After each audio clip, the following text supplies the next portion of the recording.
इल्म के लिए मुतलाशिर लोगों को मेरी तरफ से अस्सलाम वालेकुम। हम अक्सर फ़िल्मों और ड्रामों में देखते हैं कि आसमानों से एक इंतहाई जदीद टेक्नोलॉजी रखने वाली खलाई मखलूक आती है और हमारी ज़मीन पर कब्ज़ा जमा लेती है। क्या असल में भी ऐसा होता है? साइंसदान इस बारे में क्या सोचते हैं, जानते हैं आज की इस वीडियो में। जब से साइंसदानों को यह पता चला है कि सूरज एक स्टार है और ज़मीन समेत 8 सियारे उसके गिर्द चक्कर लगा रहे हैं, बिल्कुल ऐसा ही एक स्टार जैसे हमें आसमान पर दूसरे स्टार्स नज़र आ रहे हैं और इन स्टार्स के गिर्द भी उनके अपने सियारे चक्कर लगा रहे हैं। जब से साइंसदानों को यह पता चला कि आसमान पर नज़र आने वाले स्टार्स तो बस एक मामूली सा हिस्सा हैं एक बहुत बड़ी गैलेक्सी मिल्की वे का, जिसमें अंदाज़न 100 अरब से लेकर 400 अरब तक ऐसे स्टार्स मौजूद हैं और इनमें से अक्सर के गिर्द उनके अपने सियारे चक्कर लगा रहे हैं। जब से साइंसदानों को यह पता चला कि इतनी बड़ी मिल्की वे तो कायनात का महज एक मामूली सा हिस्सा है, जहाँ तक हमारी नज़र या टेक्नोलॉजी पहुँच सकती है सिर्फ उतने हिस्से यानी ऑब्जर्वेबल यूनिवर्स में ही मिल्की वे जैसी छोटी बड़ी 200 अरब से लेकर 2 खरब तक गैलेक्सीज मौजूद हैं और हर एक गैलेक्सी के अरबों स्टार्स के गिर्द अपने अपने सियारे चक्कर लगा रहे हैं। तो फिर सवाल ये पैदा हुआ कि क्या इतनी बड़ी कायनात के खरबों स्टार्स के गिर्द घूमने वाले खरबों सियारों में हम इंसान ज़मीन पर अकेले हैं या फिर किसी और सियारे पर भी हम जैसी या हमसे बेहतर कोई और मखलूक आबाद है? इस सवाल का जवाब ढूंढते हुए साइंसदानों ने अंदाज़ा लगाया कि इतनी बड़ी कायनात में तो ऐसी मखलूक़ात करोड़ों सियारों पर आबाद आनी चाहिए। जब इतनी बड़ी तादाद का अंदाज़ा हुआ तो एनरिको फर्मी जैसा बड़ा साइंसदान 1950 में बेसाख्ता चीख उठा, बट वेयर इज़ एवरीबॉडी, यानी वो सारी मखलूक़ात कहाँ हैं, हमें नज़र क्यों नहीं आ रहे, हमसे रब्ता क्यों नहीं कर रहे। फर्मी का ये मशहूर ज़माना जुमला फर्मी पैराडॉक्स के नाम से मशहूर है, जिसका मतलब ये है कि साइंसी अंदाजे या प्रोबेबिलिटी के मुताबिक मखलूक़ात तो करोड़ों किस्म की हैं मगर हमें नज़र एक भी नहीं आ रही। मखलूक़ात के आने के इम्कान या प्रोबेबिलिटी के हवाले से सबसे मशहूर काम फ्रैंक ड्रेक का है, जिन्होंने 1961 में एक मैथमेटिकल इक्वेशन डिराइव की जो ड्रेक इक्वेशन के नाम से मशहूर है।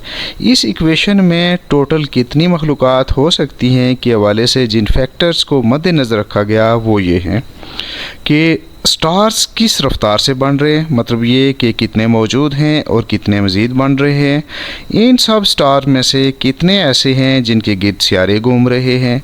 जिन स्टार्स के गिर्द सियारे घूम रहे हैं उनमें से हर एक स्टार के गिर्द कितने ऐसे सियारे हैं जिन पर ज़िंदगी के जन्म ले सकने का इम्कान मौजूद है। इन सियारों में से कितने ऐसे हैं जिनमें ज़िंदगी किसी न किसी हद तक वाकई वजूद में आ सकती है।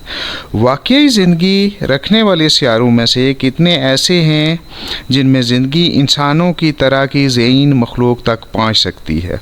इस ज़हीन मखलूक वाले सियारों में से कितने ऐसे हैं कि जिन पर ज़हीन मखलूक ऐसी जदीद टेक्नोलॉजी बना सकती है जिनमें से ऐसे सिग्नल्स खारिज हों जिनको दूसरी जगहों से डिटेक्ट किया जा सकता है। वक्त का वो दौरानिया जिसमें वो मखलूक ऐसे सिग्नल्स को खला में भेज सकती है।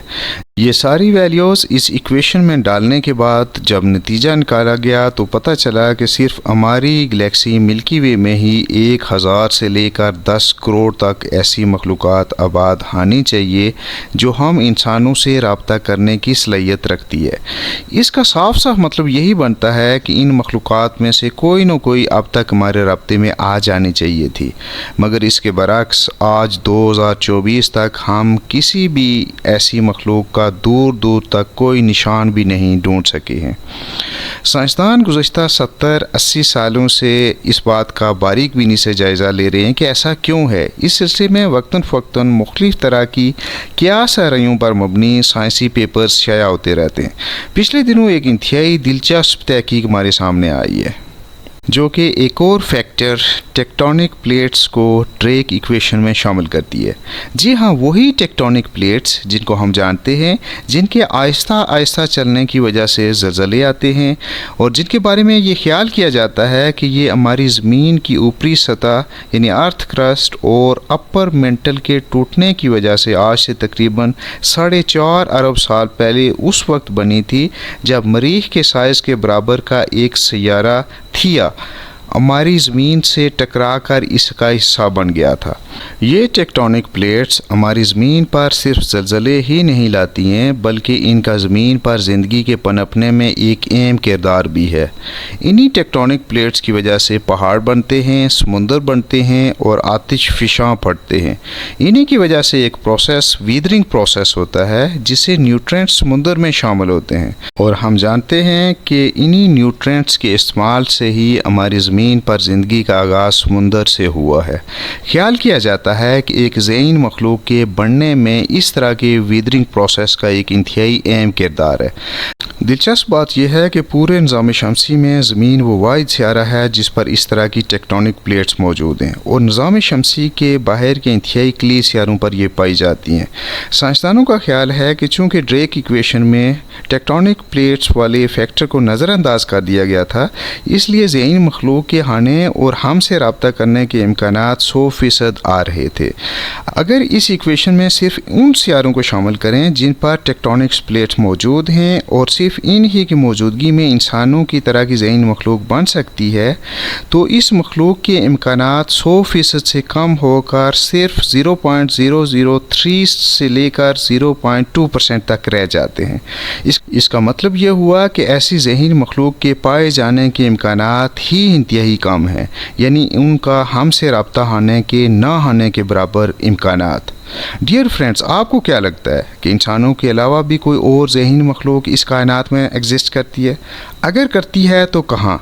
नीचे कमेंट में लिखकर बताइएगा। वीडियो अच्छी लगी हो तो लाइक कीजिएगा और चैनल को सब्सक्राइब भी।